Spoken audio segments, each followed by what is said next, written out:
Hey guys, we're at the end of the episode now, but looking back, we realized we should probably have a type of a warning. This involves a lot of rape, a lot of murder, and just bad shit.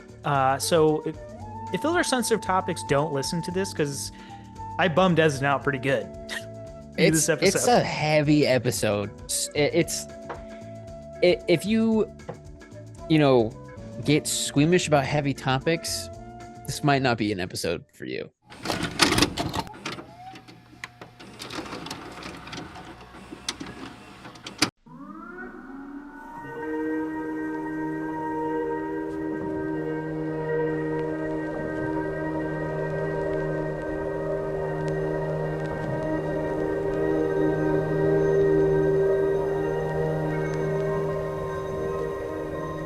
Dude, I love pigeons. I do too. kind They're of my want. favorite. I They're my favorite I bird. want one. You know they're easy to domesticate, right? Actually, Like if I would have actually got a hold of that one on the way from the brewery, you just throw it in my paper bag and keep going, man. And before you got home, he would be chill. it'd be chilling, And dude. he'd just be like, "Yo, what up?" What about the cats? I would be afraid that my cats would definitely kill it. Absolutely, my cat. Yeah, immediately death. Yeah, it'd be And, over. and the thing is like they wouldn't kill it by like biting it. Mm. What they would do is just bat it around and like fuck it up so bad until it dies of its injuries. Yeah, I feel like my cats would probably, that game that you play as a kid with like a balloon, don't let it touch the floor. It'd be like that, but with like the pigeon. You know, there's actually a game that our topic talks about today, and it's very That's much it's kind of like nice. this. I like that. That's so great. That's such a. I'm so ready for this. So I guess without further ado, welcome back to the beautiful Thought Void podcast. I'm one of What your up? hosts, Vance Miller. That's my beautiful boy, Esden Reinstra. Hi. And we are out here on this beautiful sunny day to record a podcast about the Happy Face Killer, a.k.a. Keith Hunter Jesperson. And I should probably share this with you so you can see it. Yes. Nothing like just talking about murder for a few hours on my day off. Yeah, no, it's fine. I literally just got out of work. And this is how the night's gonna go. That's so cool. And I'm not mad about it. So our sources, just to jump right into this, our source, or I guess my sources, it's pretty much just a serial killers podcast and some Murderpedia information. But there's a Murderpedia. podcast that did an amazing cover of this whole story. On April 6th in 1955, a baby Keith Jesperson was born in Chilliwack, British Columbia. You like babies? No. I don't really want one. Yeah, I like my niece. She's cute. She just turned one. She's dope as fuck. She's chill. She can't even walk yet. She got rubber knees. Rubber knees. Dude, She- I'd be really tempted to like take my kid's leg and like fold it the opposite direction just because it can. I Like, don't know if it real- can. Well, they There's don't have still knees. tendons. Yeah, but they're way more malleable, right? It's like advanced yoga for babies. And you bend a baby's leg backwards. Can babies bend their knees backwards? They may have a degree of hypermobility in their joints or low muscle tone. So Not really, is what it's saying. you might be able to make it look goat-like, I but like I don't that. know if you're gonna get totally folded. Dude. Science experiment. Hear me Okay. out. Okay. I know we haven't even started the episode like fully yet. You know how they take like watermelons or like apples and they put like a plastic container around it and it grows into the shape of whatever the container is? Yeah, like cube watermelon Yeah. What if we did that to a baby? Like its head. with its head. I mean, if you think about it, that's what we do with helmets. You know, like when babies are wearing helmets when they're really young, it's literally to shape their skull. So if we did a cube one, we can make Steve from Minecraft. And then the Minecraft movie wouldn't suck anymore. The Minecraft movie. Is that a thing? Have you watched it? Or is it coming It's out? it's coming out. It's got Jack Black and like Jason Momoa and Oh, I feel like some I've other heard people. about this. Jack It- Black's in his cartoon era. Yeah, yeah. And like, don't get me wrong, I like Jack Mm, Black, but mhm. like the movie looks like trash. It probably is dog shit. Yeah. Yeah. Anyway, the Anyway, woman who pushed out Keith was named Gladys, and her father was named Les. I feel like Gladys is like a Gladys. 400-pound German lady with like braids. My name is Gladys. This is Yeah, and my she just son. she just kind of like picks you up at the bar and's like, "You're coming home with me tonight, boy." Les couldn't have been less of an asshole to Keith when he was growing up, but it all wasn't just his dad's doing. His brothers were also like the kind of pieces of shit that you'd Mhm. expect from like a childhood bully, not a sibling. Like siblings are mean to each other, but not in this way. You know what I You mean like mean? beat the fuck out of you Yeah, kind of like it thing? was too far. It was more than sibling rivalry. See, and then this is where it is. Like every time there's a killer, it always starts this way. They were Oh, born and then abused forever, they and were then they born kill for people. this. They were Arguably, this is their calling. this is what this is their what is that called? Their fate. This is Yeah, this is their fate. You their can't change talent, it. you know? You can't change fate, man. Destiny's a bitch, dude. It is. And she doesn't fucking forgive you for shit. He was pretty much just a punching bag out of everybody in the family. But the main bully was their dad, because obviously, he's their father. He's bigger, stronger. He kicked them around, pushed them around. He's fine. He believed in corporal punishment. So he For, really he for his kids. yeah, he really liked the whole contact thing. You know what I mean? He really believed in that like one-on-one contact Punishment was sports. very much, yes, thank you, very much a contact sport in the Jesperson household. The Mm. worst of the beatings were obviously saved for Keith, the star of the show here tonight. It's because his name is Keith. It's because his name was Keith. It's a pretty shit name. His mom was present and didn't beat him, to my knowledge, but she couldn't help the boys, specifically Keith, because Les would turn on her and beat the hell out of her if she tried to help the kids. Yo, So what she an amazing father figure. so she just Shout kind out of to all the stood dads by. out there. Happy Father's Day to my boys. We're still a few months out, but It Uh, is what it is. so Les would drink and become even more of a terrorist in his own home. He, when Keith wasn't being harassed by his family, he would quietly sit alone in his bedroom and just kind of fester and like think on stuff and really let all this anger and confusion really build up in his young mind, which is good for a kid. As Yeah. he stewed and fantasized, eventually the fantasies would no longer be enough. He would eventually make the transition into what I call the big red flag phase, aka TBRFP. Also, aka the animal cruelty And phase. that's it, folks. The ship has sailed. The He sh- is a killer. but, however, he didn't always kill Esden. He wasn't Oh, always a bad guy. When Derek was around 5 years old, his parents had gotten a chocolate lab named Duke, and the two became best friends, have, which led to Keith having like a deep love for animals, oh, like good for him. all animals. And one day he was walking with Duke down the family's property and came upon a crow hopping about. Mm. After a closer look, he noticed the crow had a broken wing, which is why it was hopping and not flying.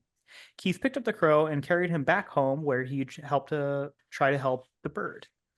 He named the Oh, crow Blackie out of all the names that he could that's have not picked. racist. Yeah, it's something. And he made Blackie a wing brace out of popsicle sticks and put together a nice bed with some old rags that were laying around. He Aw, wanted him to be comfortable while he healed.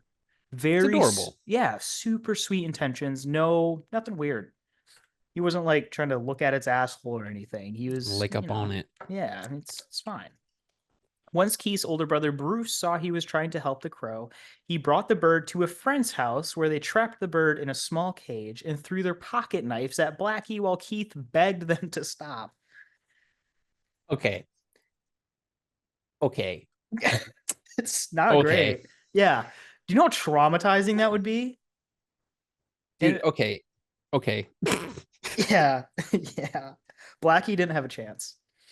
Why did Did he just get like born into a neighborhood just full of psychopaths? Yeah, I don't know why 50s kids were so fucked up, but this is what they did, man. Yeah. They didn't have Mario, Super They have Mario. May see maybe staying in and watching TV was for the better. Mm-hmm. Exactly. We're not like running around ripping legs off of frogs and blowing them up with firecrackers. This is like this era type of shit, and that's why everyone now is like the old generation sucks because Dude, this. my dad, when I was a kid, I Oh no. really liked I liked frogs a lot. And So he my killed dad them all in front of so we me. put him in a blender. But he told me this story about when he was a kid. He had a BB gun and he would take frogs and toads and nail them to boards and then shoot at them with their BB guns. And I just Nice. why? Good job, Mr. Esden. Yeah, You really go killed dad. it. I'm sure all of our dads have done fucked up shit in this era. Oh yeah, dude. Like so much domestic abuse and so much like animal cruelty. It was just like, yep, just a normal day. Just a normal day in the 50s, boys. Just killed a dog with my nail Bare file. hands. With my, I just nailed my dog to the ground in front of my kids. And then watched it get hit by a train. Nothing like the 50s. Due to his own flesh and blood just being a garbage fire, his brother ignored him and continued throwing his knife until he and his friend killed Blackie. So Blackie went from limpy to dead. He's still limp. Now now he's just limp. Honestly, the worst crime of this was like the worst thing that could have happened in this whole story, honestly. This is so fucked up, I feel like, but that's just me. It literally made me so upset reading it as I was reading through all this bullshit. I was like, I man, out of everything, this is what makes me the most sad. I wonder it's because the bird is so helpless. I Yeah, and it's a guess crow. It's intelligent. It knew what was at. It was like, I'm fucked. it's like I am I'm fucked. dying. Yep. I think I wonder if Keith would have been a killer if he was able to save that animal. Like that, like Blackie was the turning point. Yeah, because obviously all the abuse and stuff, he was still like a good person, obviously, because he tried to help the animal. But then the one thing that he tried to help was like brutally murdered in front of him, you know? Yeah.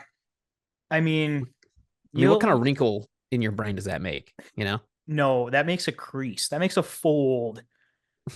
That's bad, dude. That's really bad. Yeah, that stunts some growth for Oh yeah. sure.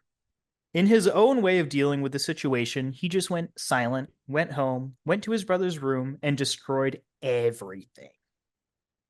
Fair. That's Once their facts. dad got home and noticed Derek destroying his brother's room, he beat the hell out of Keith.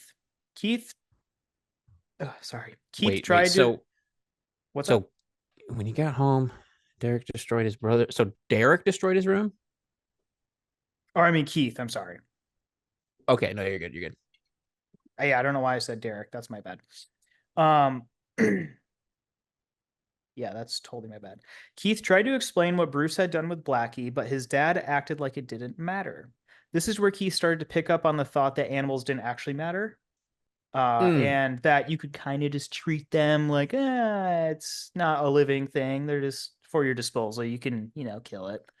And on top of yeah. this, his father and grandfather encouraged killing animals around the farm that were, considered pests, I love that. That's which, really that's really good. yeah, what we did as a kid, because we had like chickens, ducks, rabbits. What are you about to say to me, man? Well, what we did, my dad, we would live trap them and then take them to straight state property, like far away, and just drop them off. Mm. Oh, that's good. Yeah, we didn't, shoot I would them. usually take a buzz saw and just no, I'm just kidding. Yeah, I would just take the fucking sawzall and just, hold it down. I had a high powered nail gun and I'd sit in the woods and I would just wait. I was like a fucking sniper with that thing, dude. The biggest pest around the farm were cats, and they would try to come up with creative ways of killing the cats, like throwing them in the river while wrapped in burlap sacks. To make all of this even worse, I keep saying Derek, I really fucked up with this. When Keith was Derek's in kind of a element, dick. Derek's kind of an asshole. When Keith was in elementary school, he made friends from other schools with the common interest of killing animals. So, I mean, my first thought is that is quite the fucking like inbred trailer That trash. that is like up in the mountains. You've never seen another city before It's not type even shit. trailer trash. It's like shack trash. It's It's like you shanty live trash. you you live in a lean-to, bro. Like Yeah, that shit. like That is like prehistoric type behavior. you literally live under deer hide, my guy. Dude, for And his like 2000, English is or I not guess the this was language spoken there. Like yeah. they are speaking in like grunts and shit. Yeah. The sources I looked at didn't talk about what they did because apparently it was way too bad to these That's fair. animals. So I'm assuming it was along the lines of skinning alive, dissecting alive. Really, That's cool. that's all, yeah. So that's all That's I really can dope. give Good to for you them. guys. Yeah. As for the friends at his own campus, he couldn't make them because he tried to kill a shithead one named Martin for being careless with his family's belongings when he came over, which is totally fair because Martin came to the house. They were walking around, and Martin was literally purposely just like breaking shit. There was like, stuff in the barn, like, oh, look at all these glass mason jars. Trash. Just like shove them on the, Mhm. like, he was fully being a dickhead, and I don't blame Keith for beating the hell out of him. Did anyone raise these children correctly? No, they raised Like, themselves. what happened? They were What basically raised in prison. What do you this whole? expect? Where did this take place again? I already forgot. This was British British Columbia, Columbia. Canada. We need to just condemn that whole thing. Just Canada, we just condemn need it to all. nuke Canada. I've been saying this for New years. We need Canada. to get rid of Canada. Just level all the trees, and then we can make it like corporate Ooh, America up there. All the dude. McDonald's and Burger Kings, Walmart's, Amazon, just one big, malls. huge Canadian-sized warehouse, and it's just full of these like corporate American businesses. And that's where all the people that wear Elmo pajama pants can work. Ooh, yeah, with like the cookie monster hats. Yeah, yep. Yeah, The ones that work at Walmart yeah, I at like that. night Okay, specifically. that's when we can have our 24-hour Walmart's back. Let's go. Yeah. I All like the that. On top of this, all of the girls hated Keith because everyone knew he was friends with the torturing kids, the kids who tortured animals. That's a really Uh, good look. Just like I was there, guys. That's not a good label. it's not. If you're like, oh, that new kid, he hangs out with the others, like the weird kids in the other school districts that also skin animals on the weekends. Maybe I shouldn't Uh, date him. Maybe did like any teacher hear this or like any Oh, adult I'm like maybe sure. I'm sure they didn't give a fuck. This was like the 50s or 60s. They don't care. what a time to be alive.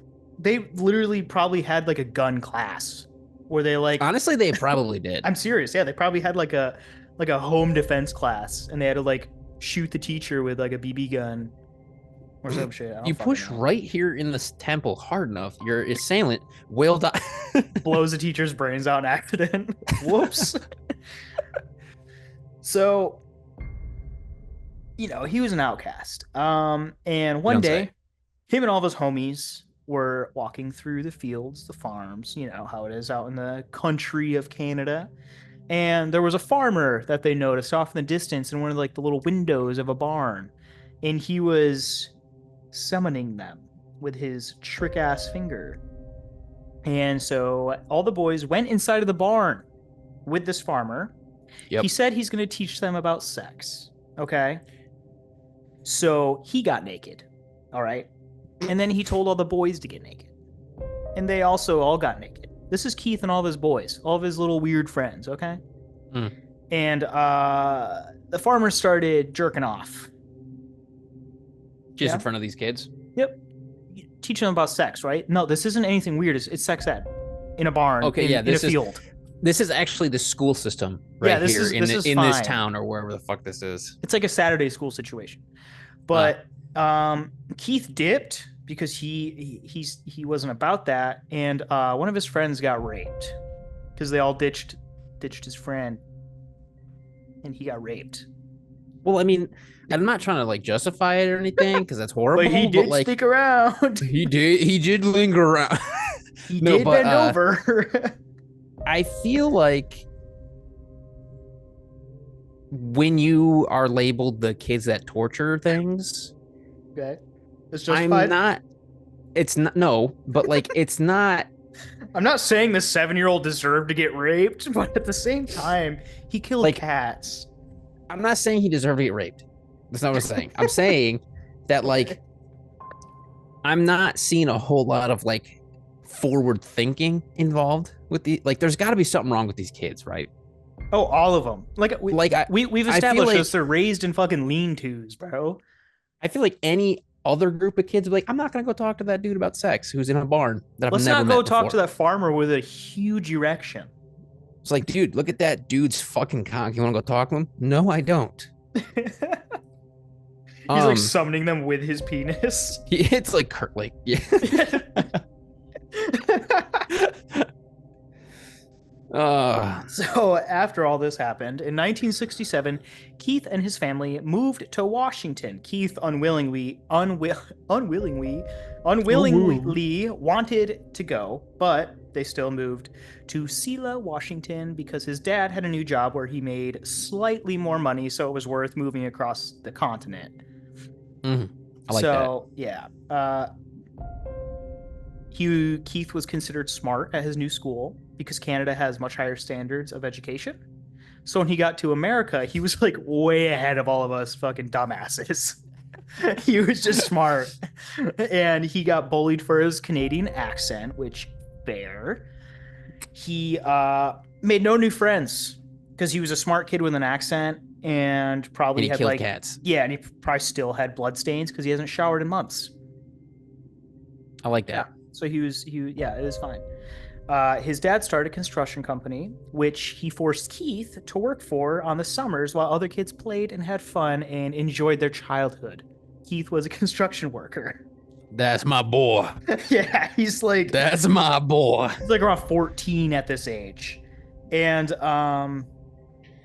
he asked for a new bike that he really wanted, and he was working hard and he thought he deserved it. So he asked for it. And instead, his brothers both got the exact bike that he wanted instead of him. Mm. And it also turns out Keith found out on his 14th birthday that he was paying rent and nobody else was. Oh, He's 14 and he's paying rent to live in his home. He's gotta paying grow up his dad early. rent. And his Gotta grow dad, up. dude, and his dad, once he found out, he confronted his dad. He was like, yeah, you don't have to pay rent anymore, whatever. But I'm not fucking reimbursing you. And he told Keith to look at it as a life learning experience. Yo, Les low key Les, sounds like a fucking doucher, if you ask me. Les is wild. Like, completely, like, doesn't even see children as children. He just sees everybody as like a blue collar 9 to 5 worker. Did these people just emerge out of like the Stone Age? Like, did they just get like electricity, or like Bro, it's how Canada. behind in like civil rights are they? I'm pretty sure Canadians still live in like igloos in some portions Oh, of the country.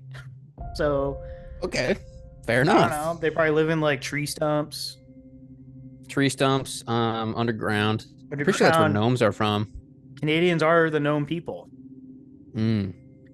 So, also to make Keith just weird and not fit in with the rest of his school, he never dated anybody. And people really noticed that. And he kind of got like shit for it. And he had his first real experience on vacation with an older girl.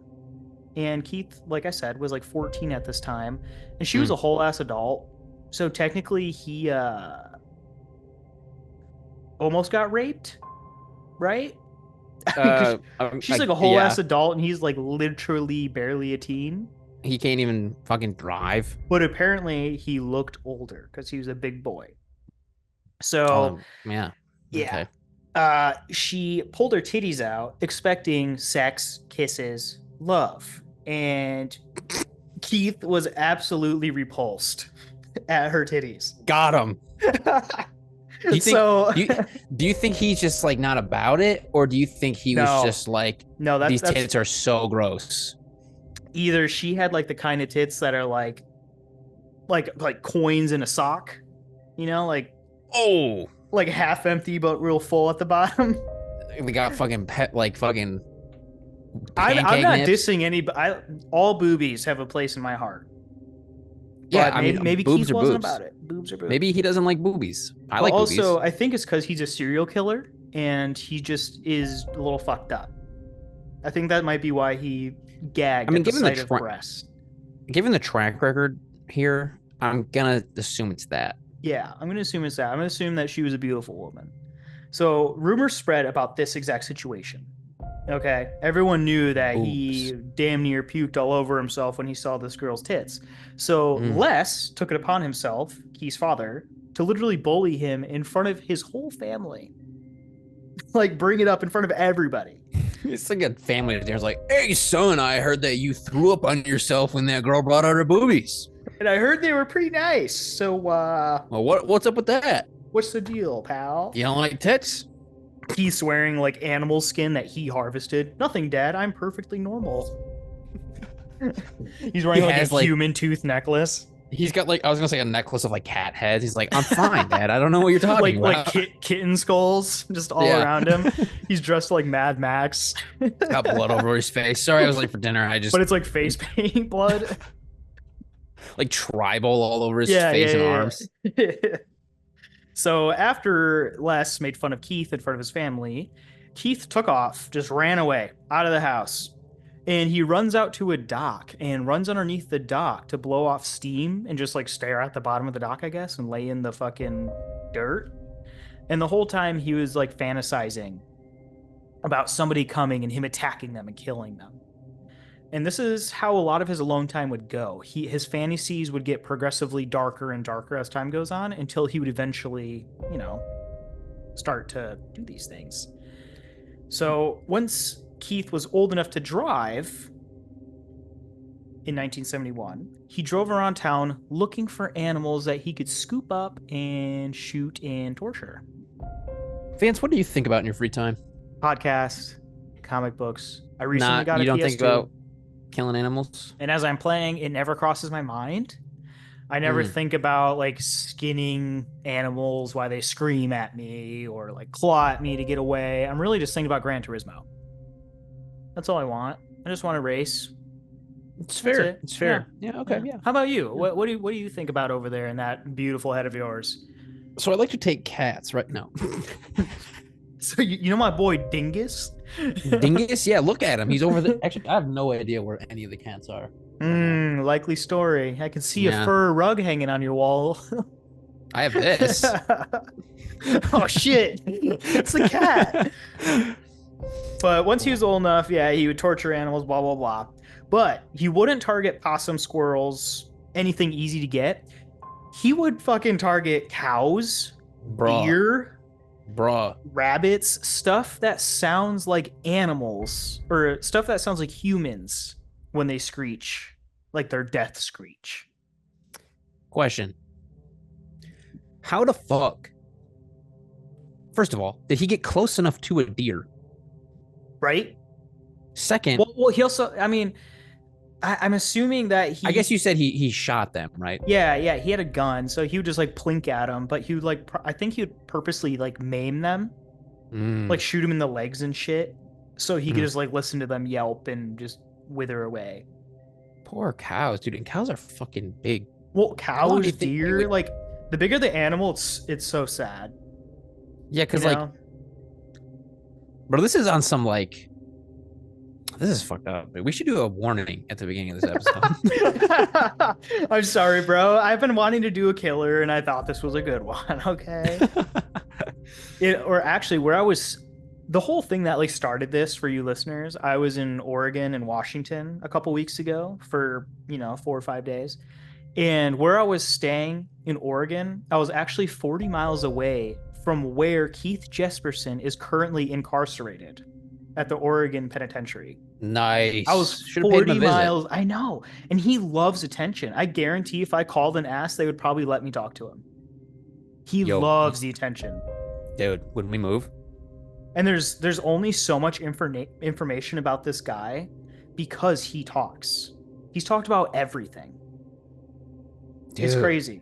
I kind of want to interview him now. Me too. I would love That'd if be you and I went and sat down with this motherfucker, or even just called him and just had like a phone interview with this guy. You know how crazy that would be? That'd be heavy, dude. That'd be cool. So cool. Get like full, like first person details. It'd be wild. But That'd be anyway, nuts. he loved killing, so he got creative.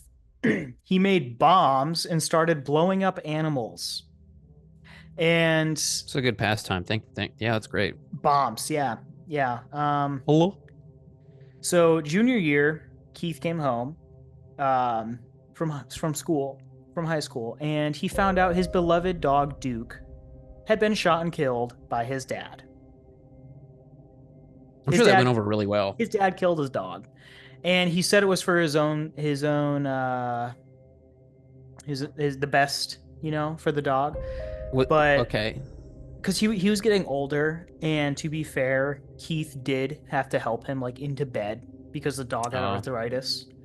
But Keith, I mean, whether or not Les did it with good intentions or not for the dog, this really fucked up Keith, obviously. And after this, he started abusing dogs, and he convinced one of his future family dogs to jump out of a moving car while they were traveling. And it died.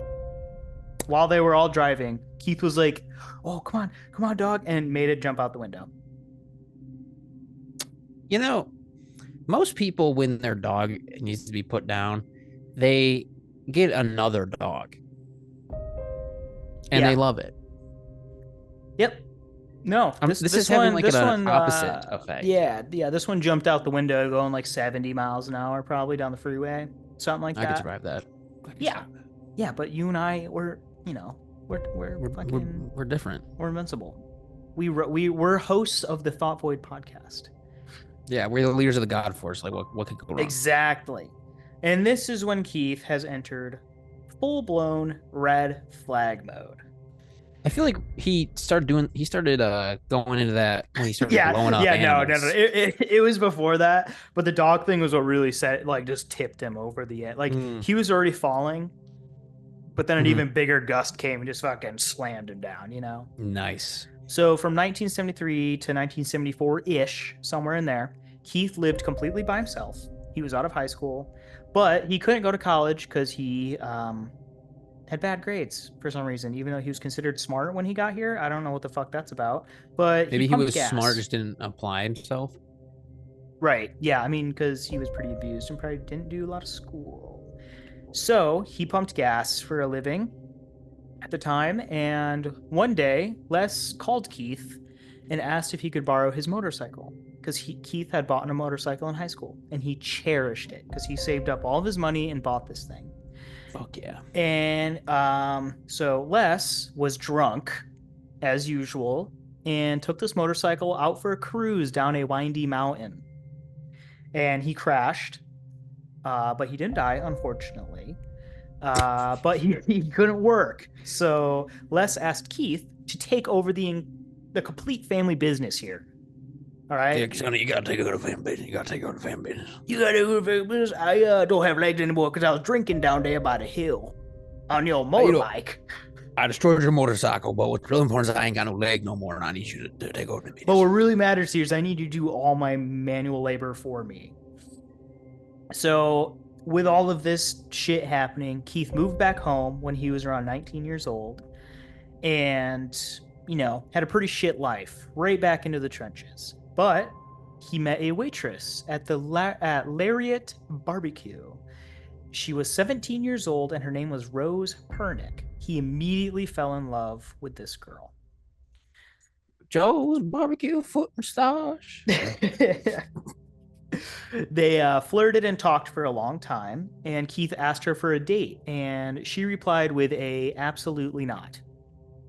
But Keith was very determined to force this poor lady on a date, and he kept showing up day after day after day, and she finally said yes. probably in an effort to get him to just like fuck off. Like, I'll go out with you one time and that's it. Hmm. Don't know. So in 1975, they actually wound up getting married. And during their wedding, Keith's family actually got so drunk and annoying and just belligerent that Rose kicked all of them out of the wedding. Out of like their own I family's would. wedding. I would too. Absolutely. Honestly, dude, I wouldn't even invite them. Hell no. Absolutely not. No. And obviously, this pissed off Keith because, his family wasn't there to witness everything. And they argued all night in their sweet ass motel that was along the freeway. This was their honeymoon. Let's go. That's what I call a good way to constitute, or what is that called? Start a wedding? Start a marriage? Start a marriage. Fuck, I don't know. So, time goes on. Keith was not satisfied with sex. He was not having enough of it because his wife wouldn't have sex with him whenever he demanded it. And that's his right to be upset, right, Esden? Yeah. Yeah. That's every man's right. Yeah. I also No. didn't he not like boobs? Yeah. Yeah. So I think he's just bad at sex and he's just gross. So he sounds. Yeah, that's just that. I mean, I think he's just a piece of shit, really. He's Shit is probably just like, I don't want to garbage. touch you, honestly. You Like, hey, dude, wash your fucking balls, maybe. your balls have grease dripping off of them.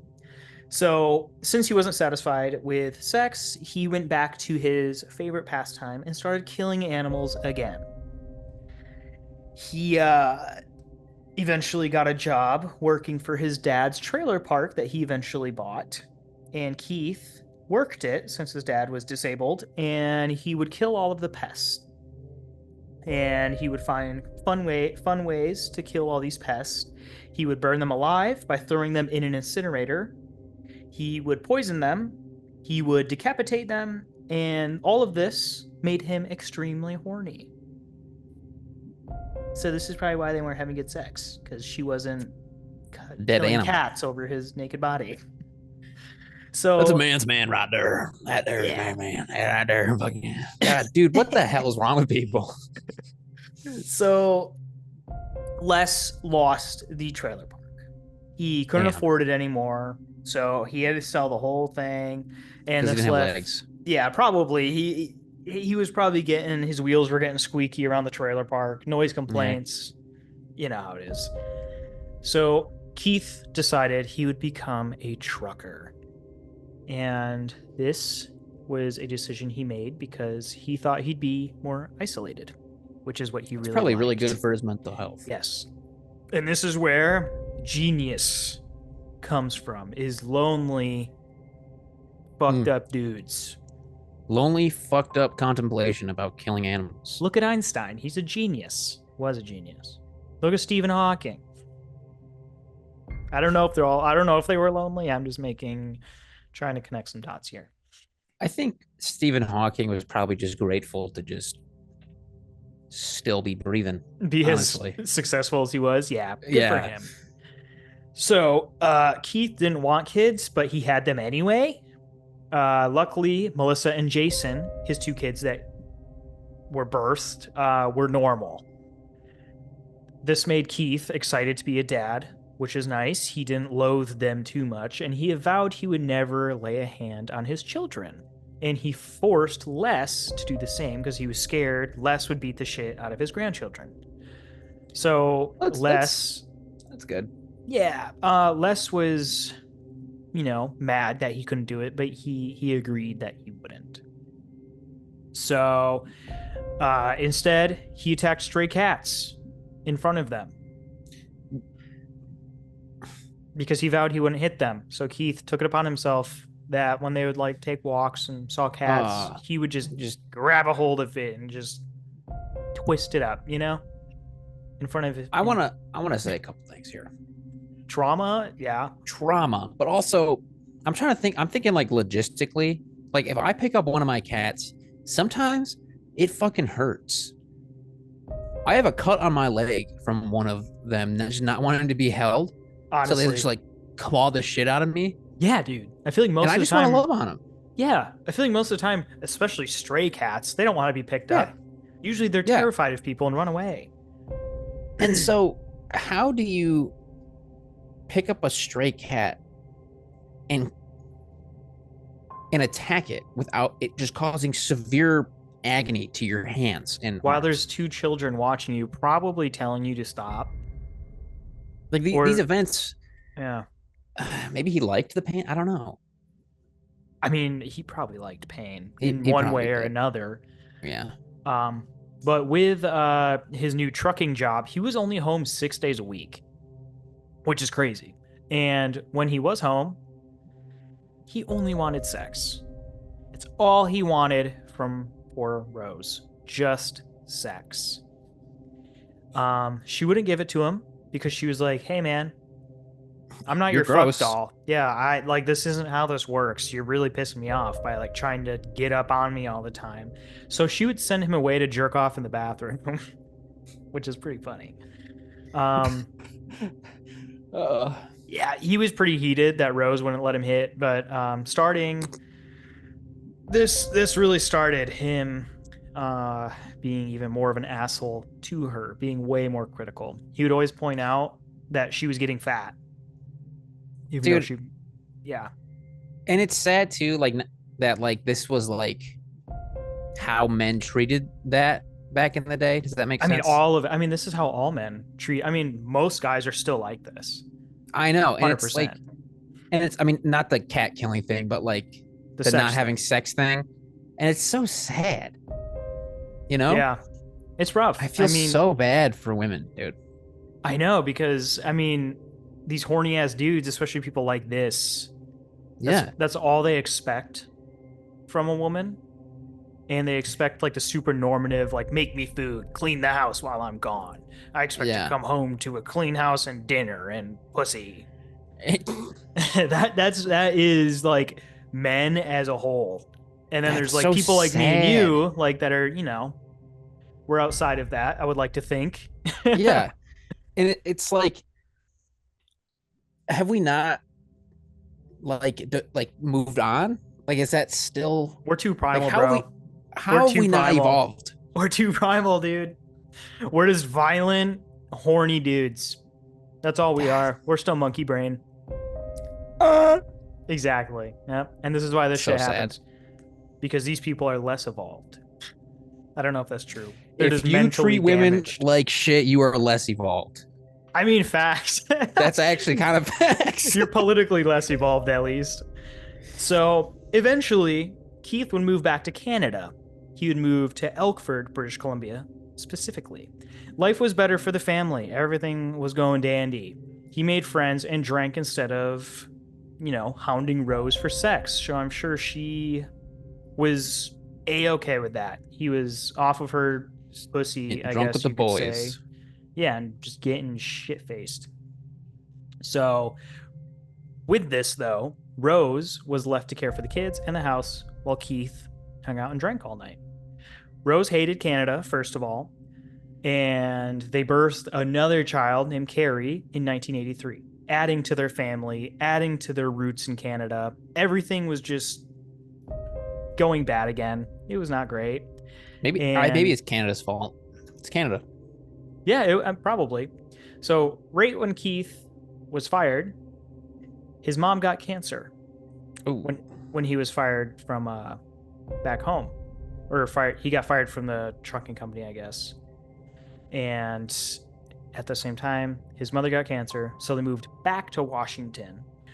He started looking back on life and just got mad about it for like years. He was just pissed about this whole fucking thing. And this led to him getting amped up inside, jarring it in.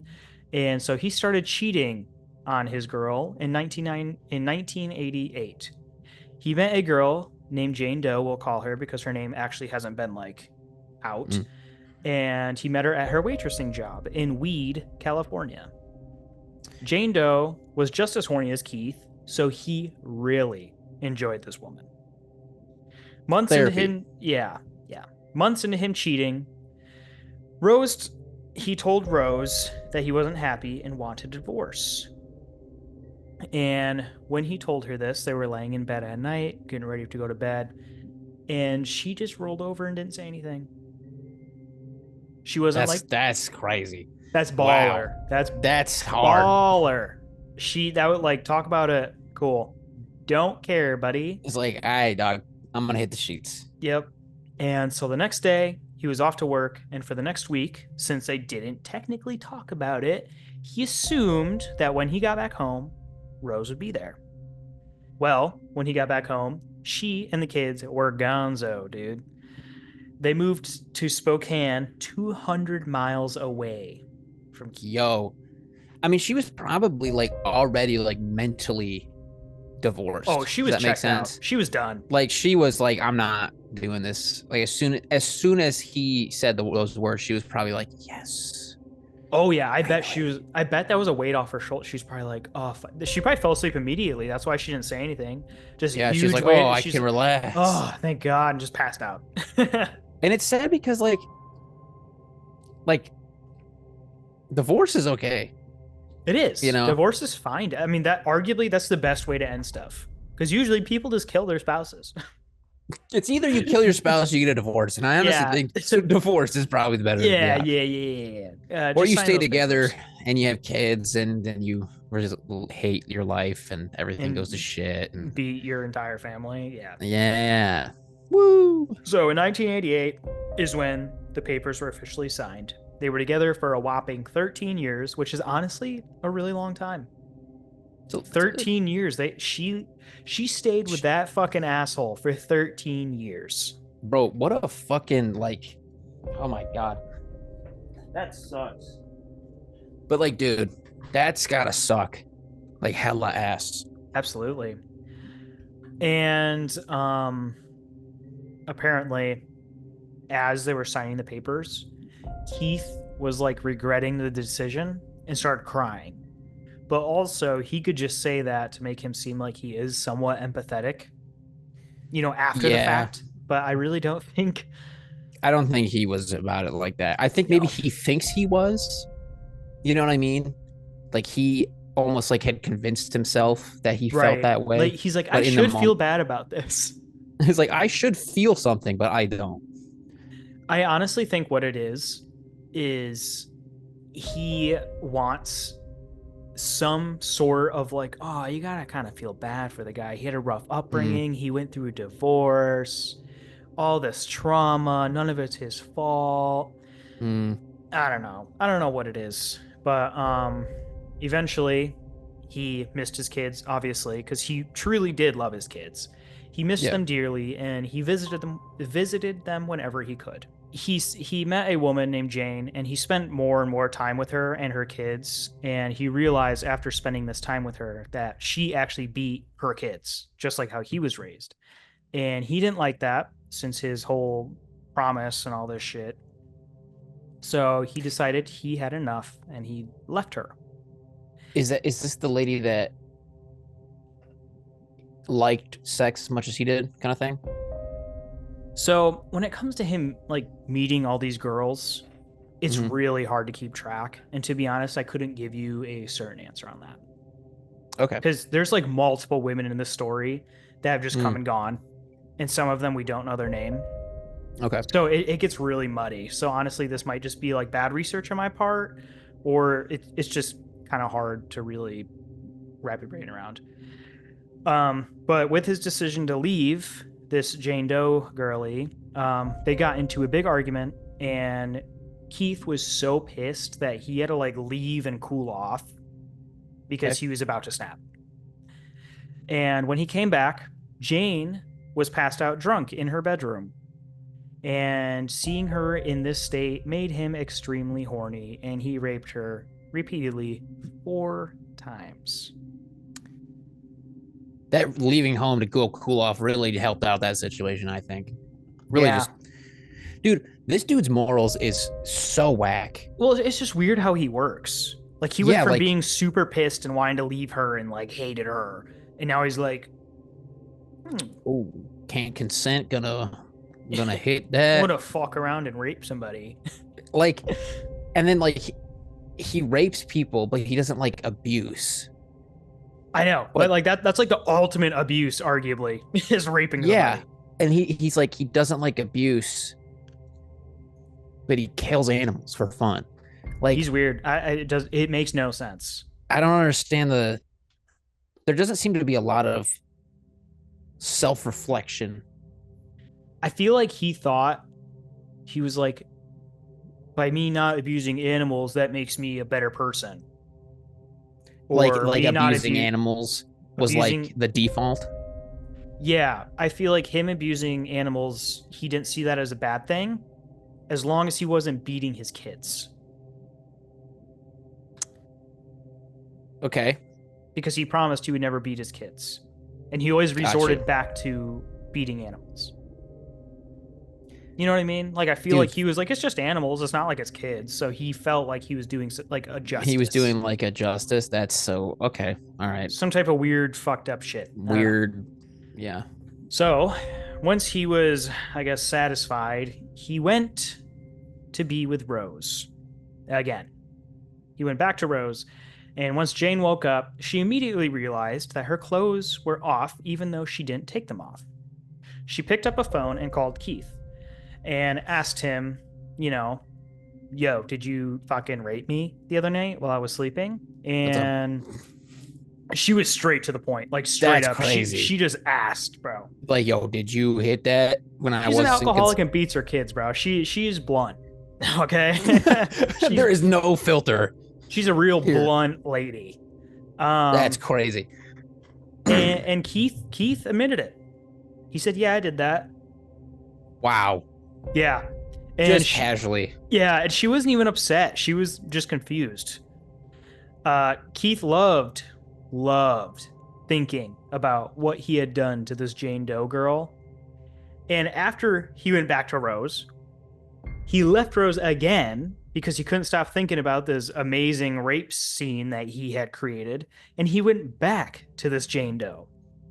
And the Jane Doe, just like Rose, let him back in again. I don't want to like victim blame here, but why are these people just letting him back to just terrorize the house? I don't understand. All I'm gonna say is just know your worth, bruh. Yeah, know your fucking worth. Just because you Like, had sex with Keith, had a two to three kids, whatever. It doesn't like tie you to him. I mean, it kind it's of like does, but it's not like you don't have to fucking live with him, bro. you don't have to like allow him in You your could life. you could even get a restraining order and never have to see him again. You can make it so he doesn't see your kids. You can prove that he abuses you. Literally. Like I don't know. I don't know what the thought process was. I don't mean to victim blame or anything, but um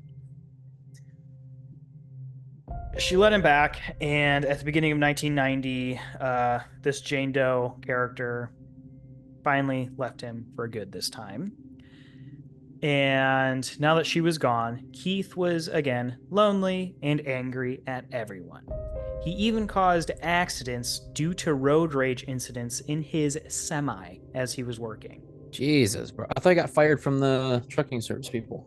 He's been in and out of so many trucking jobs at this point. That's another thing that's really hard to keep track of, to be honest. Because Okay. eventually he like goes back to California and gets like another trucking job with like some woman. I don't know. Crazy shit.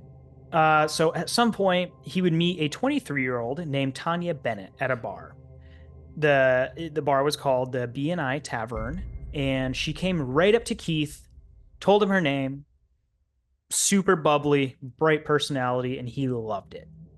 He loved that somebody picked him out, came to him, showed him attention. And after this very, very short lived moment that anybody would brush off and be like, oh, she's drunk, she returned back to her pool table with the rest of her friends. She literally just walked up to him, said, Dude, this next fucking line is crazy. said, this is my name, and left. So they only talked for like a couple seconds. And Keith was just mesmerized. He had to ask the waitress if she knew anything about the girl he had just met. And she said, yeah, she's mentally disabled. So You got anything to say, buddy? No, no. Glad she's having fun. And that further intrigued Keith. He Mm. liked the fact that she was Yeah, she was mentally disabled. Yeah. So he grabbed a beer and just sat at the bar and watched her from across the room for a while. It's kind of creepy as fuck, but okay. Yeah. And then he decided it was time to head back home.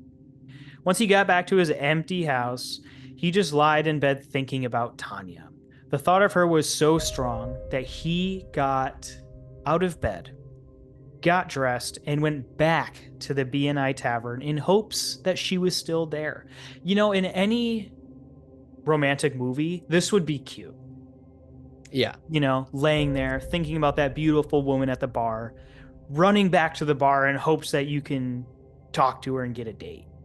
But this is predatory. Is what's happening here. This gives me I'm gonna attack you violently. This is bad energy. Yeah, this is bad. And unfortunately for Tanya, she was just walking out of the tavern when Keith pulled up in his car. Keith waved her down, and once he got her attention, he asked if she wanted to go grab some food. Without having any convincing happening between the two, Tanya was just like, yeah, that's fine, and hopped in the car, and they took off. Tanya. I know. Tanya. Once they got rolling, Keith told Tanya that they needed to stop at his house so he could quick grab some money so they could have food. She was fine with that, so they headed that way. Once they arrived at his place, he invited her to come inside so she wasn't all alone in the car. She accepted his kind invitation, and Keith's mind started racing. Once the door closed behind the two, Keith immediately tried to make a move on poor Tanya. She freaked out, rightfully so, and ran for the door. This further enraged Keith, so he grabbed a hold of her and drug her to his bed. He then proceeded to rape her repeatedly, and when she finally got him to stop, she asked about the meal that he had promised. I'm assuming, this might be the disability kicking in, or it was an effort of her trying to get him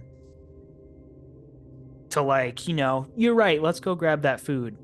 Act like that she's not super traumatized that she just got raped multiple times and be like, yeah, this is fine, let's go and have food.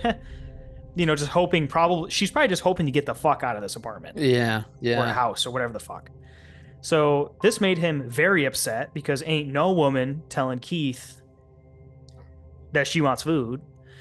And he proceeded to bash her face in, trying to knock her out, just repeatedly hitting her. And he was trying to regain control over the situation because he realized, okay, this is getting out of hand. And after hitting her, he realized that she just wouldn't pass out. So after realizing how beat up she was, he really freaked out because he realized, okay, this situation went from fucked to really fucked. And since he had raped her and all this beating had happened, he couldn't take her to the hospital because obviously the hospital people would probably be like, who the fuck did this? Who did this? What happened to this lady? Why is she talking through a open hole in her face now? She's not even human anymore. Why does she need a breathing dog. tube? Yeah, Keith? So with this racing through his mind, he panicked and strangled her to death. This is his first kill. Now that he has his first body to dispose of, he was stressing out. He simply washed up and went back to the B&I Tavern, leaving her in his house, her dead-ass body, because he wanted to make an alibi for the whole night. He wanted the bartender to be like, yeah, Keith was here the whole night. He totally didn't take a fucking mentally disabled woman girl home, and beat her to death, and then rape her a bunch of times. Yeah. Definitely didn't happen. No, definitely not. So after sitting at the tavern for hours, he was there probably a suspiciously long time. It probably did a Uno reverse. Okay, now this is weird. It's all right, Keith, you've been here for 12 hours. You need to leave. And your knuckles are awfully fucked, and that mentally disabled girl is gone. And you were talking about her earlier. So this is confusing. After sitting there for hours, he drunkenly drove home and kept an eye out on his way home for a spot to stash Tanya's dead body. Once he arrived back at home, he wrapped a rope around her neck, drug her through the house, outside, and up into the front seat of his car. Why the front seat? Maybe the front seat was so that, like, if anyone saw, it might look like he just has a passenger. But as soon as Why if not he just gets throw her pulled in the over, trunk and say you don't have a passenger? yeah, like as soon as you get pulled over and the cop goes, "Oh, look, a dead, beaten woman with a rope around her neck. That's crazy." In the passenger Like seat of your that. Kia. I don't know Your what car Kia it was. Soul looking smells like a dead body. Yeah, I don't know what his. I don't know. Maybe it was just easy. Maybe like it was the closest door to the front door of his house. I don't. Maybe Who he knows? just like shoved her in. See if we could talk to him, we could ask him why he did this. Like why Be the like, front "Hey, man. seat, Keith? Keith, What the fuck? I thought you were considered smart in your youth. Use your brain." I thought you were an educated Canadian boy. He then proceeded to take her for a 10-mile cruise and then dumped her into the Columbia River Gorge. It's quite a drive, my guy. 10 miles? I mean, you It know. was like, I mean, I feel like that 10 miles probably felt like forever. Oh, yeah, with a dead ass body. Every time you go Just around a corner, chilling. she's doing this. She's just flopping on you, and you gotta like, no, stop. Yeah, stop. he's like, okay. He's like pushing her back into the seat. He pushes a little too hard, and her head hits the fucking window, and it's just like, fuck, oh, I gotta clean that now. God damn it. He then proceeded. Oops. After this disposal, he then sat at a truck stop to further strengthen his alibi. A truck stop. I'm gonna be real, dude. If I just see a single dude just hanging out by himself late at night, He's at a truck hunting stop, women. yeah, he is a predator. Like, I'm Yes. immediately gonna be suspicious. I'm only in a truck stop super late if I'm like coming home from seeing my sister in Iowa and I have to stop. Like, I'm And gonna I, like- shit my pants. Yeah, and I like slam the door, lock it, sprint to the fucking bathroom, and I'm just like, hell no. Do you know how many Yeah. people are here that are probably felons literally looking for succulent boys like myself? I got a crazy ass on me, bro. I know like, they see I'm me walking gonna up. get raped. You know what I'm saying? Like, I'm afraid for my safety. I'm the perfect victim. Come on, guys. Bro, I have a ponytail. What do you think they're gonna do to me? Yeah, they're gonna Like, pull come out on. your little fucking bun, bro. Yeah, exactly. It's not a safe environment. It's not. So after dumping her body and sitting at the trunk stop, he realized he still had Tanya's purse. So he decided that he would just toss that into a fucking blackberry bush. Mm, And that was good. smart. That was as good as hidden, I guess.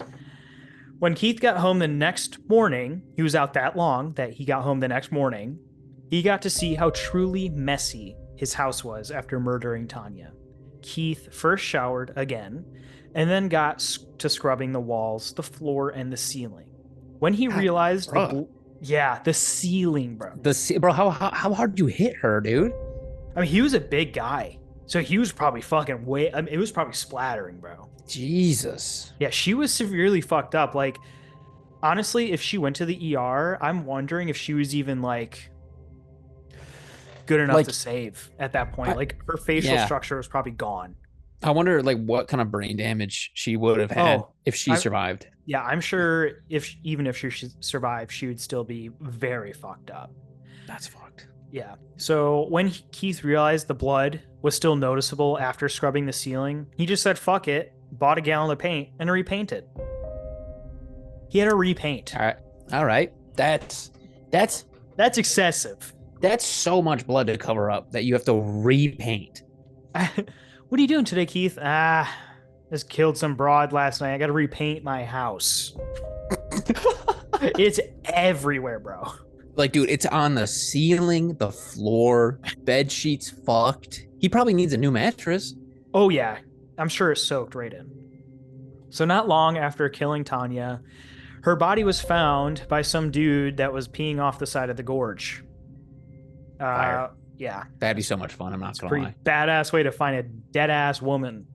Well, not that part, but like the peeing off the cliff thing. Could you imagine just pissing and flying a corpse, bro? That Pretty shit would be so sick. fucking tight, Uh, bro. Once Keith heard a body was found, he started to get real paranoid. And what makes you look less paranoid? Being an absolutely rule abiding citizen. Going 55 and a 55, using blinkers, stopping at stop signs for 3 seconds at least. I'm talking following every traffic regulation to a T. Like, he was like, as long as I act like I didn't kill her, should be good to go. I'll be thinking it's GTA over here. I know. You're right. He was thinking the wanted level is just going to go down. Go down eventually. He was so stressed, he thought about killing himself multiple times, which probably should have just. Probably, I mean, could have saved some other people's lives, but like, what do I know? Not to be anybody, but you should have done that. In January, Keith's stresses would vanish. Laverne Pavlinac and her boyfriend John Sosnovsky admitted that they killed Tanya and forced Laverne to be an accessory so she couldn't turn on him. I think I said that wrong.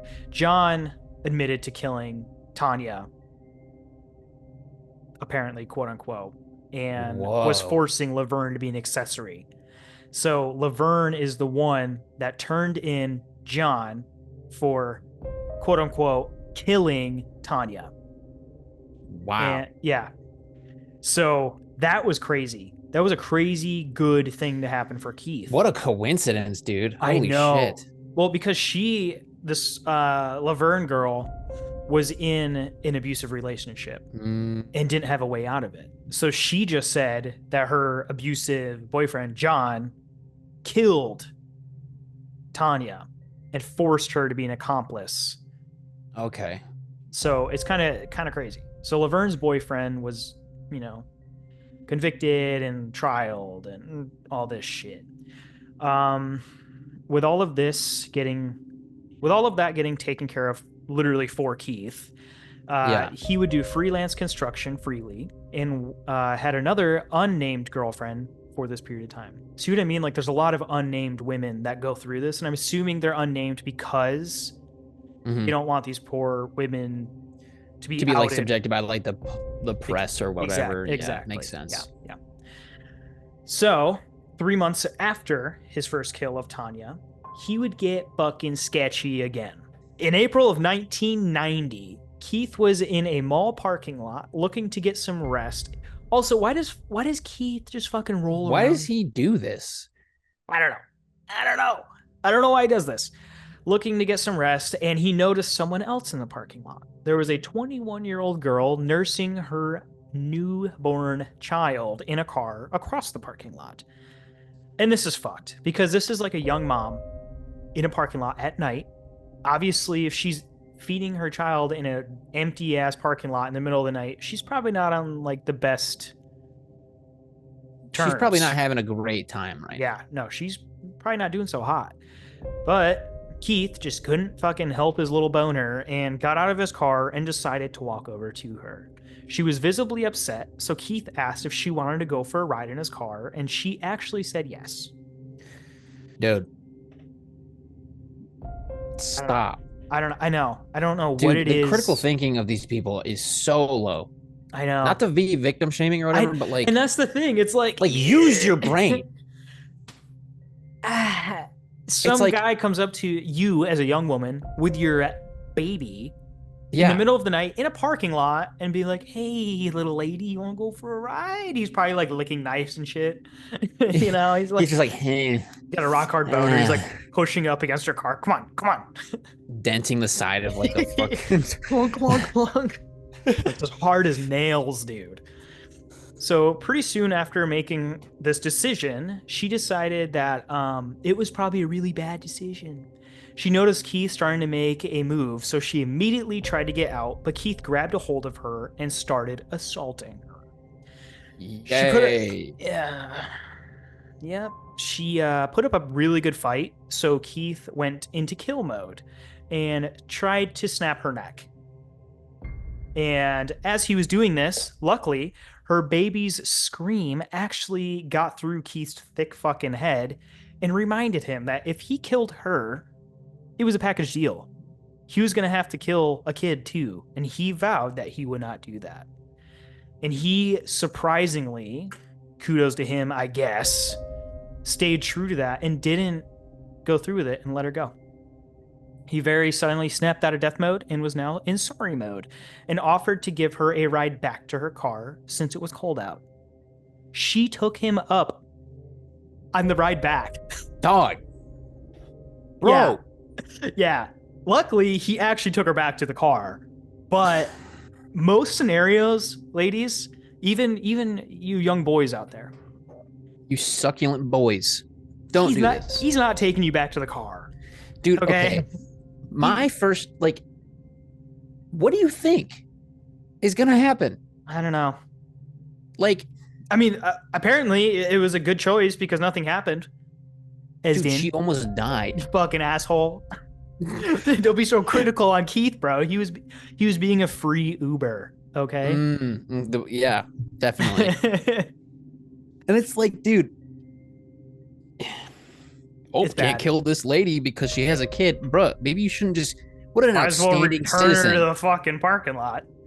Like, just don't kill people. Just stop killing people. Yep.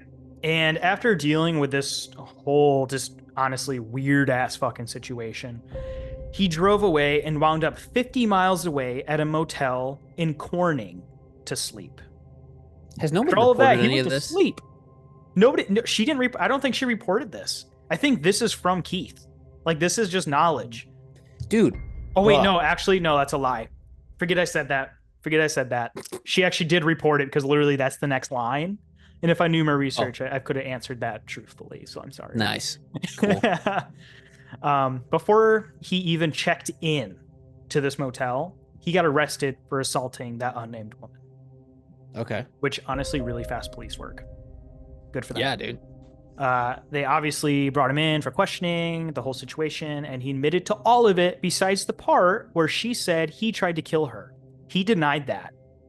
And he said that she was lying to make it sound worse than it really was, and the police believed him. They let Keith go with the promise that he'd return to Shasta, where this happened, because this all happened in Shasta, to check in with the local police. Why? And he was like, okay, I promise. But do you know what's funny? I'm guessing he didn't do that. Keith immediately went back to Shasta and talked to the police. They charged him with battery, assault, and pleaded no contest. So they would let him go with the promise that they'd keep in contact while this whole situation, panned out. So, bro, his logic is like breaking my brain. Yeah, it's like it's I weird. Feel like I'm trying to do a math equation that isn't unsolvable. Yeah, it's weird. It's like, okay, so what's he gonna do here? He's probably, he's a criminal. He's not gonna go back to the cops. Boom, straight back to the police. What the fuck? It's like, dude, is he mentally ill? Like, does he have like a mental disorder, or like has he been diagnosed? I don't believe so. I believe he is just a normal for a serial killer guy. He's probably missing a chunk of his brain or something. Yeah, I don't either. I feel like when his dad hit him once or something, like part of his skull sunk in a little too far and stunted some growth or something. He's also not dead yet, so we can't like pick apart his brain to know. Yeah. Damn. So, I'm sure when that happens, there will be a whole thing. Deep dive into that man's cave of a brain. So, from the police station, he drove to Sacramento because he had to clock in for work. While he was driving... What a great employee. Yep. What a weekend. How was your weekend, Keith? It was great. I killed somebody. I sexually assaulted a woman in front of her newly born child. Tried to murder her. Got away with it. I didn't sleep much last night because I was talking to the cops. Arrested, though. That was crazy. But you can't fire me yet because technically I'm not a felon. Because technically I don't have any charges. That's fucked. Yeah, so he clocked in, blah, blah, blah. And while he was driving to get clocked in, he realized that if he had killed her, she wouldn't have been able to go to the police. So moving forward, no one else that he comes across will survive. his wrath. Lovely.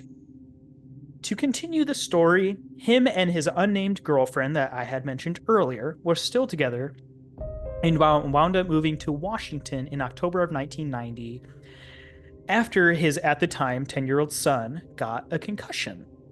I forgot he had kids. Yeah, Jason had gotten a concussion. Yeah, he's out here fucking murking kids, and he's got children. Love that. So after moving to Spokane, he tried to be a more active father to his children, but he felt like no one loved him and just became a big baby and was like, oh, everyone hates me. It is kind of like, yeah, no fucking shit, dog. I was like, hey, bro. Duh. Like, you and mom have been on and off so much. You're kind of an asshole. You've like had your presence in my life is pretty, like, I'm pretty indifferent. Yeah, you know? you're pretty bad. So months later in January, he saw that on the news months later in January, he saw on the news that Pavlinac and Sosnowski were actually fully convicted for the crime of killing. Yeah. What? Yep. How? Yeah. They actually got convicted. There was somehow there was enough proof. Honestly, I feel like it's lazy cop work, and they were just like, let's just fucking check this case off. Honestly, it probably was. 100%. And it's probably like, they probably were like, yeah, this dude has, a history of abuse, and right. like it probably checked out that way, and like all the shit. Yep, exactly.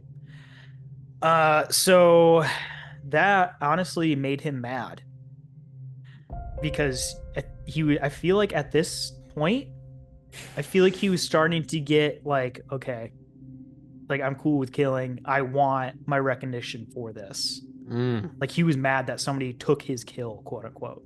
You know, like on some psychotic shit. Yeah, like on some real twisted dark shit. He wanted kudos for his work. Kudos. So at some point, somehow, some way, his unnamed girlfriend and him landed new jobs at another trucking company, and they were paired together for long haul trucking. So this seems like a really good lineup. Wouldn't you love to be locked in a truck with a man like Keith? Dude, honestly, a week at a time. I would love that. Nothing would make me feel safer, honestly. Yeah. Oh, yeah. Yep, for sure. On one trip through Illinois, Keith stopped at a weigh station in Rock Island, and the woman at the scales ran his license and realized he had a warrant. The police basically immediately arrived because they usually hang out in those areas. He was arrested for the assault that he had committed on that 21-year-old in Shasta. His girlfriend had no idea what was happening and told the cops that they have the wrong guy because Keith surely would never want to rape somebody. No way! He would never hurt or rape anybody. The rape that they do in the bedroom is all this role play, right, Keith? Right. He didn't assault someone and then murder them, right? No. After spending a few days in jail, they changed his felony to a misdemeanor and decided to let him go and told him to check in with the courthouse for the fines or whatever paperwork that he had to fill out. It's kind of funny how lenient they are with just like letting him go back into the world on his word that, yes, I will return and pay my fines. I will not do that again. Yeah, it's like... Promise. But Keith is so fucking dumb that he did just go back. And I don't want to like side with him and be like, you shouldn't go back. But like as a criminal, like why the fuck would you go back? Yeah, like, you know what I mean? Like, and this is the second time he's had to go back. This is like the third time. Or I guess the second, because the first time he was taking it. You're right. This is the second time. Even he was arrested and then had to do this twice. Yeah. Don't you think they would like detain him or put him on some kind of like community, like watch him for a second? Right, like at least like an ankle bracelet to like keep an eye on the boy, arrest or something, or even just an ankle bracelet and allow him to still work, cross country and stuff, but like keep a fucking eye on him. He's clearly a problem. Yeah, clearly. He's a repeating offender, is what he is. Yeah, and they don't see that because they don't know he killed Tanya. So Keith was riding a bus, I'm assuming back to work from Illinois since he got arrested and all that good shit. and he was on a little potty break at a rest stop, and he wrote, "I killed Tanya Bennett, January 21st, 1990, in Portland, Oregon. I beat her to death and raped her and loved it. Yes, I'm sick, but I enjoy myself too. People took the blame and I'm free." And signed off with just a smiley face. And that's where he got his name. Bro, could you imagine being that next dude that goes into the bathroom and sees that shit, dude? Like, oh my God. What? Huh? But, what happened? I honestly don't know, but I'd be like, huh. I'd probably just think it was like something stupid. I'd take a picture of it. I'd take a picture of it for the podcast, but I wouldn't. Hey, dude, look what I found. I wouldn't take it seriously, to be honest with you, because I wouldn't expect it. You know, like who the fuck would do that? One morning, I feel like I would have to at least talk to somebody.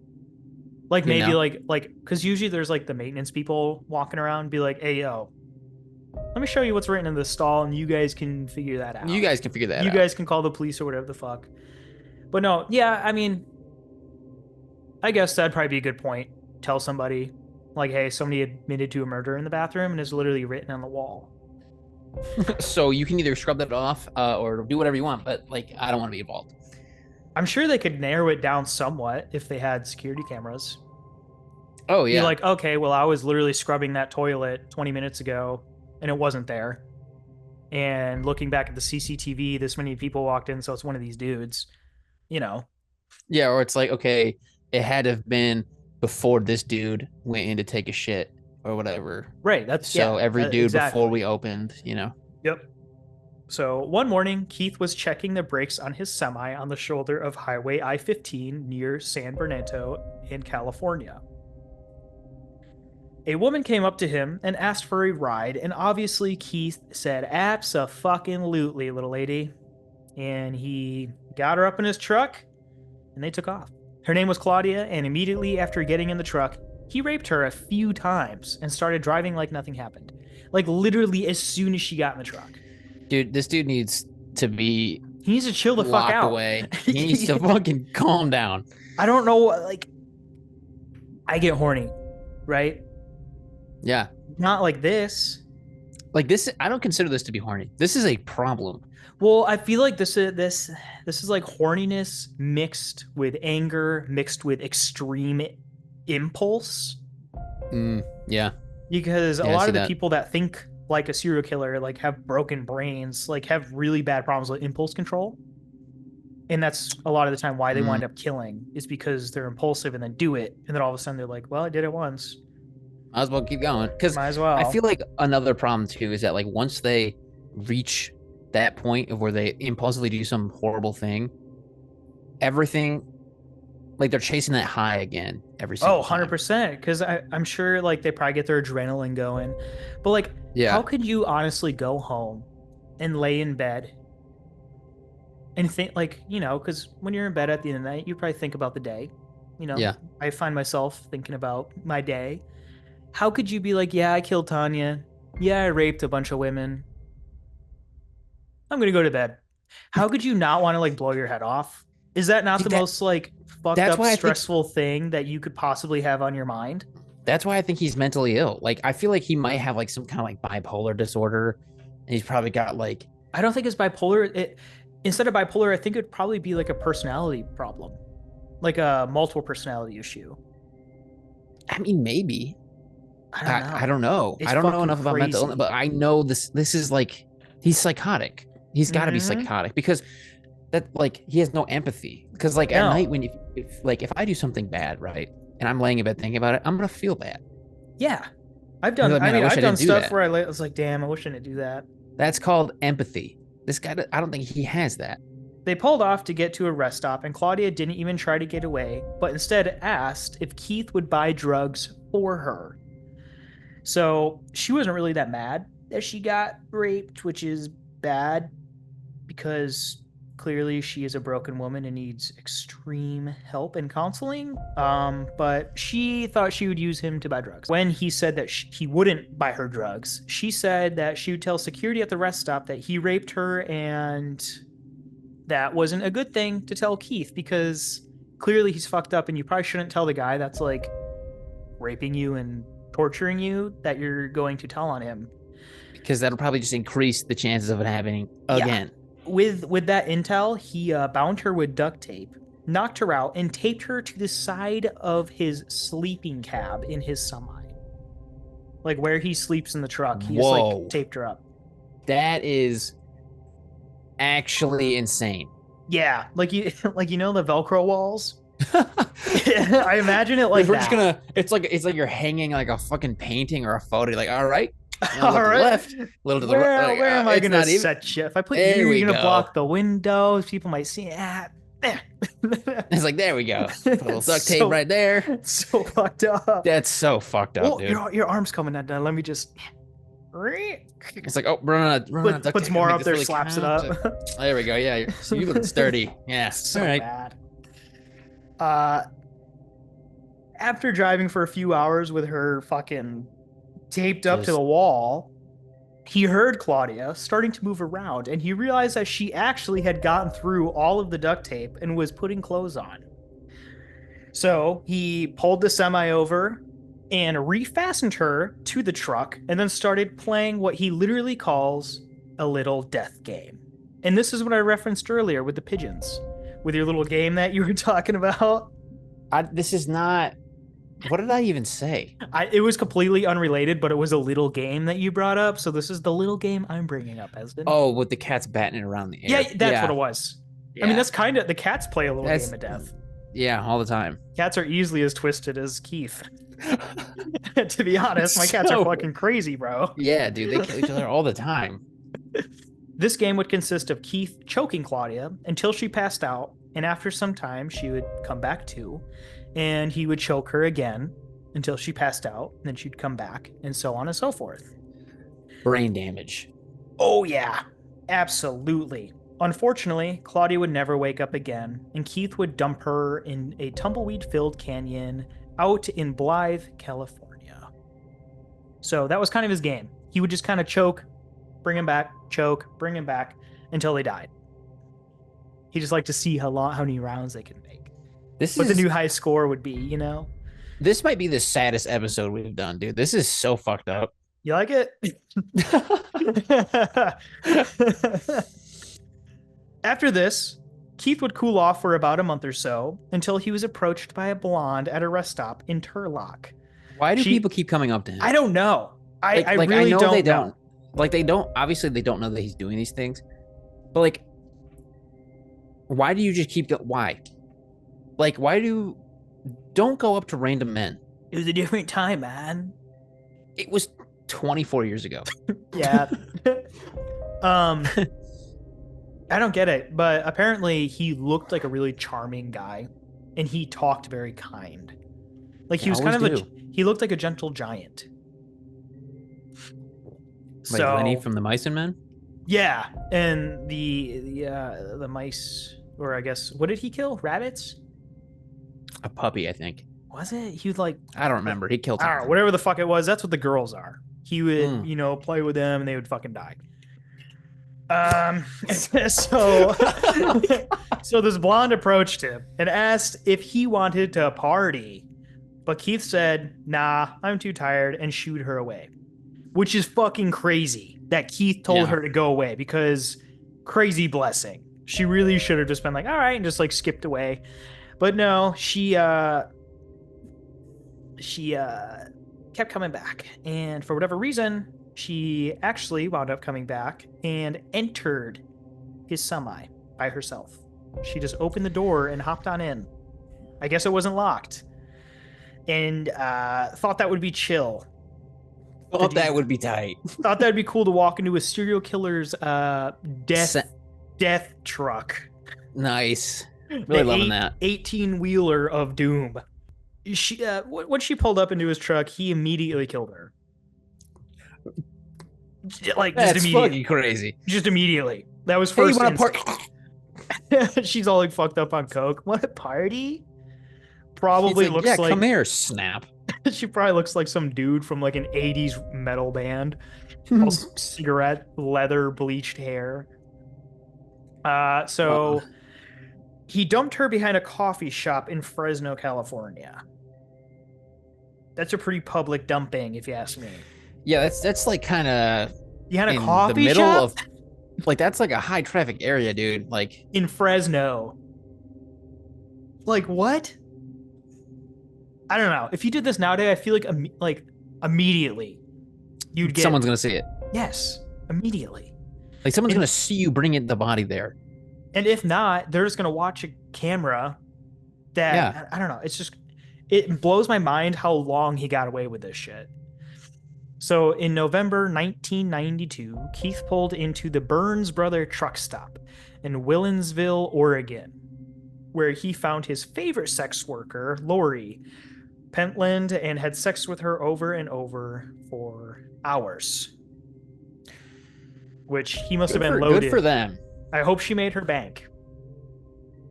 He also like I think he apparently like kind of knew of this woman being in this area. Like that was like his go-to sex worker kind of deal. I'm assuming, yeah. She asked for $80, but she usually asked for 40. So Keith was immediately just pissed.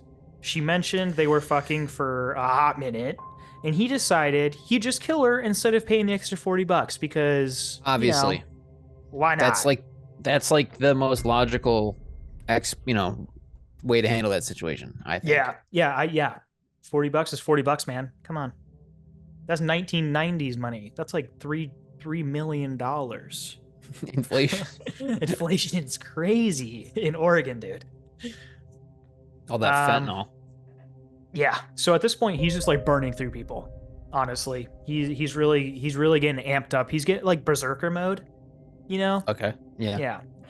So he dumped her on the grounds of a sporting goods store in Salem, Oregon. Another very public place, just in the parking lot of a fucking Dick's Sporting Goods. Homie pulls up the fucking Dick's and it's like Dunham's body. Dude, that's fucking crazy. I know. Like that's actually so bizarre to me. The cojones on this guy. In March of 1993, he met another woman at a truck stop named Cindy. They started talking, then before you know it, she was getting a free ride to Sacramento, California. After 40 miles or so, the two pulled off to a classic truck stop and allegedly had consensual sex. When she tried to get cuddly afterwards, he got violent, raped her, and started playing his little death game. She wound up dying, and he just kind of tossed her onto some rocks and drove 200 miles away to Gilroy, California to sleep. He just kind of like, on the side of the road, there's like a bunch of rocks, and he just kind of like, just flopped her over onto some rocks and called it a night. So at this point, he's killed 5 people, and he was expecting all of this scary news about a big scary serial killer, and he was kind of bummed that there wasn't anything about it. The news wasn't bringing up any of this. They weren't connecting any of these killings. There was no big monster running around the states in the East Coast, and that pissed him off. In an effort to make a name, he decided to write letters to the Washington courthouse and the Oregonian newspapers, telling them the details that only the killer would know and signing them all with his little smiley face. No one reported shit. And now he was getting straight up offended. Like he was just like, he was just like, come on, what? Like, please. Somewhere in the later half of 1994, Keith was now 39. Keith offered a ride to another woman he met at a truck stop in Tampa, Florida. Stop. She got in the truck. He raped and killed her, not even bothering with her name. He had no idea who she was. She literally pulled up, immediately raped her, immediately just killed her. Tight. Straight up at this point, I mean, probably for his whole life, he's like seeing these people as just objects. Yeah, he like doesn't no sense of human being. No, he doesn't. No, he's completely broken. In January 1995, Keith met 21-year-old Angela Sabreze at a hotel in Spokane, Washington. They sat at the bar getting drunk together, then eventually moved to the bedroom where they had sex all night and racked up that Amex with room service. They were just rolling in room service. So much food, probably beer, anything. They probably got the paid Wi-Fi Probably. back in the 90s, bro. That dial-up, bro. They had to pay for dial-up. She rode with Keith out east because she wanted to visit an old boyfriend in Indiana, and Keith said he'd do that for her. During the ride, Angela mentioned that she was pregnant with a mystery baby and wanted to immediately have sex with her mans and say it was his. Like, she wanted to get back to her boyfriend, immediately have like get together sex, and then be like, "Whoa, you got me pregnant. I'm 6 weeks along, and you just came in me, but it's crazy." That's crazy how biology works. It's fucking nuts. It's fucking nuts. So during the ride, Angela mentioned that she was pregnant, blah, blah, blah, blah, blah. And this really made Keith mad because she was going to be lying to a man. And women can't do that. Because that's where he draws the line. That's where he draws the line. Okay. Cool. So, I'm glad that Keith is just like an outstanding, just moral man. You know? A golden gentleman. Yes. Yes. A man of high class, if you ask me. I mean, he is a trucker, so. My dad's a trucker, and he's a good guy. Okay? He's a good guy. I hope. Find out some crazy shit. Nah, crazy shit. He's a good guy. He's a good dad. Keith was pissed because she was trying to deceive another man, and she also constantly woke up Keith because she was trying to get to Indiana, and he would like stop for sleeping breaks, and she'd be like, "Keith, wake up, we gotta get going. I got a baby daddy to trap." And he dealt with this all the way to Nebraska before he couldn't handle it anymore, and he snapped. He tried to sleep, but she started to complain, so he taped her up, raped her, and played his little death game. He said she made it 4 or 5 rounds before she passed. Disposing Angela's body had to be a little bit more thorough since he has been seen with her recently. People knew that he had this woman with him. So, in order to do this, he thought he'd tie her body underneath the semi, face down, in order to make her completely unidentifiable. Wow.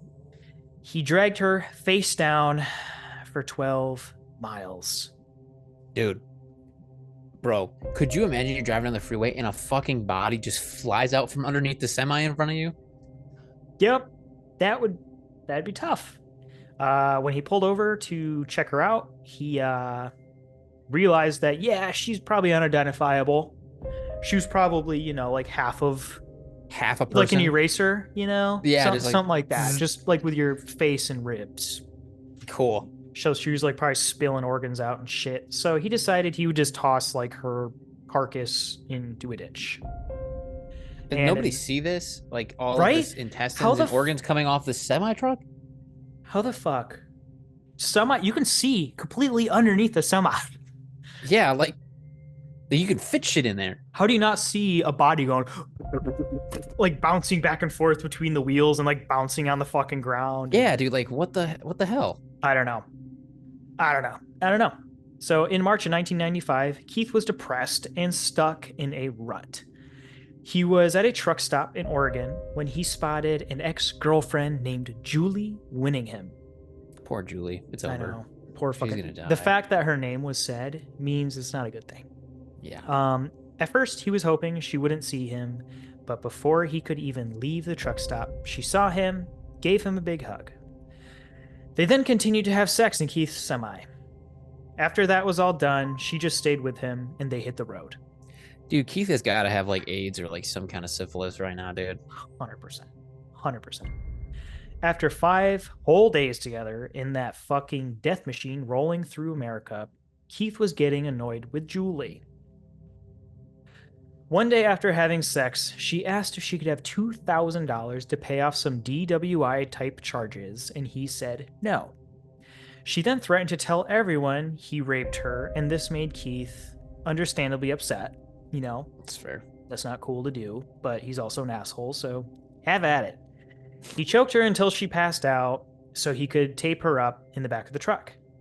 He wanted to keep her alive long enough so he could keep having sex with her. so he didn't want to kill her quite yet. Cool. That's Yeah. great. She acted like she liked it, so she was maybe, Trying to get away or something. she was definitely trying to get away. She did not like this. This was not good. He then played his little death game with her and punched her in the throat, which ultimately ended Julie's life. He completely collapsed her throat. He dumped her off of Highway 14 on the Washington side of the Columbia Gorge, and that is also where he dumped Tanya. So I have no words. Yeah, I was kind of waiting for a response. The silence speaks volumes. That's crazy. You're like, all right, Vance, continue the story. Let's wrap this up. This is so intense. Like, how does nobody like? This is like the longest anyone I feel like I've ever heard of has done like the most like in public shit, and no one has seen it. Just nonchalant, just willy nilly corpses spilling out of his semi, and he's just fine. And he's getting away with it. It's crazy. After he drug her down the gorge and stashed her under some leaves and ferns, he then got back to his truck and kind of had a breakdown and just cried in his truck. Not because he felt bad, but he was starting to think that he was going to get caught soon, and that scared him. He didn't care about anything else. He was just scared about himself being in prison. He thought about moving Julie's dead body, but then decided that it was a bad idea and left her down in the gorge where he had rolled her, I suppose. A couple weeks later, Keith's trucking company said that his next pickup was at the Las Cruces Fairgrounds in New Mexico, but when he asked what he was picking up, the person on the line said they didn't know. This immediately made Keith sus, because the people who would call him and tell him where his next stop was always knew exactly what he was picking up, how much it weighed, everything. They knew everything. So he was, curious about that. Even with his suspicion that something was brewing, he headed on his way to the fairgrounds. When he pulled up, he noticed no one was around. Once he stepped out of his truck, he was apprehended by the police for Julie's murder, but since he knew that they didn't know the whole story, he was able to lie about it, and since he wasn't technically under arrest, they let him go. Dog. On the spot like that? I'm not sure if he actually made it to the station in New Mexico or anything, but eventually he did just get let go. But at this point, they were definitely onto him. He was contemplating suicide, but figured he'd get the death penalty anyway, and that way he could also, if he didn't kill himself, he could brag about everything he did before he got the death penalty. Because he like I said way earlier in the episode, he loves talking about this shit. He wanted the attention for it, yeah. Yeah. So in March of 1995, he called and confessed to Julie's murder. Once he was behind bars awaiting trial for the murder, he talked to the press about his other killings. He had a whole ass website where he could talk to fans. And he bragged about everything on this website and also denied everything that he bragged about. Everyone who was a fan who talked to him like that needs to be put in a home or like arrested now. Or like shot in the back of the head. Just like taken out back. Because those people are just out in the world living. They're like, yeah, dude, fuck yeah, dude. Dude, fucking strap her up with duct tape and fucking kill her, dude. All the Oregon and Washington hipsters are like he's edgy. What a progressive fucking edgelord, dude. With this secret finally out, he got Laverne and Sosnowski out of jail. The people that took the blame for him. So luckily they got out of jail, but they were in there for a hot fucking minute. Yeah. Like they were in jail for a minute for that crime. Yeah. He was sentenced to many, many life sentences and is currently chilling in the Oregon State Penitentiary, where I said he was close to my hotel. And he lives for the press and used to talk with fans and even signed t-shirts with his happy face signature and mailed them out. No, dude, arrest them all. All of them need to be arrested right now. To be fair, having a smiley face killer t-shirt in the podcast studio, like framed one day, would be sick. Would be kind of fire. But I'd hate to give it to him. I would Yeah. want to buy it from somebody else. You know what I mean? Yeah, I'd want to buy it like secondhand. Yeah. But yeah, that's it. great, dude. That was nuts.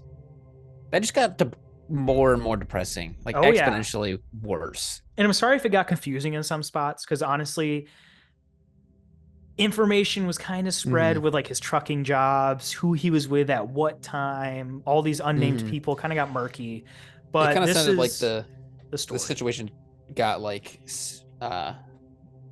what's the word? Kind of thrown around a lot, you know? Oh yeah. Yeah. Dude, I'm gonna be real. I'm never gonna look at truck drivers ever the same ever again. Thank you so much for listening. You can find us at Thought Void Everywhere. Podcast, pretty much everywhere. Look us up. You can email us at thoughtvoidpodcast@gmail.com with any fun stories, any suggestions. You can leave comments on the YouTube videos, subscribe, leave reviews on everything. Spotify. We're looking for Spotify listeners, guys. Come on. Come on. Bring it up. Just have it played in the background constantly on loop. That would be really nice. Play it at your local restaurant. If you work in the kitchen, play it in the kitchen. If you work front of house, play it over the speakers. People want to hear us. Funeral, played over the loudspeaker at the funeral. Play it over the loudspeaker at the funeral. That's what you got to do. Old folks home, force all the old people to listen to our podcast. They'll probably like it. Yeah. Shout out our old fans. I don't know if we have any. Sour fucks. I'm sure we have old fans. I like to think that there's like one super senile, like 89-year-old woman who's blind, kind of deaf, no teeth. Just Schizophrenic Joe's probably like 75. Yeah. Shout out Schizophrenic Joe. You really been hanging in there, bud. Yeah, day one. Day one.